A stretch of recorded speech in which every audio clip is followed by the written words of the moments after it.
Paglaban sa korupsyon ang idiniin ni Ronel Arambulo, Representative Franz Castro at Liza Masa. Mga manggagawa ng kinumusta ni Modi Floranda at Jerome Adonis, Free Health Sciences Education ang nais ni Nars Alin Andamo sa Maynila. Kasama nila sa Laguna sina Representative Arlene Grosas, Teddy Casino, David De Angelo, Mimi Doringo, Amira Lidasan at Danilo Ramos.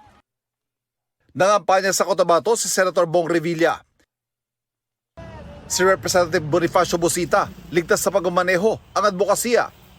Nakipagpulong si Atty. Angelo de Alban sa mga magulang ng children with special needs.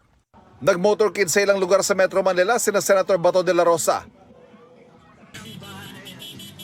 Atty. Raul Lambino at Congressman Rodante Marcoleta.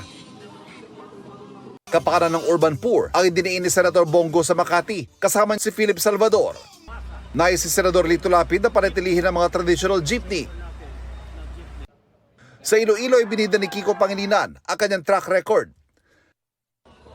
Kapayapaan at pagunlad sa Mindanao ang nais si Ariel Carubin. Pagboto ng tama ang binigyan din ni Senator Francis Tolentino. Nangako si Mama Aquino na palalakasin ang implementasyon ng libreng kolehiyo.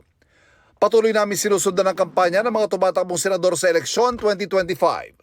Ivan Mayrina nagbabalita para sa GMA Integrated News.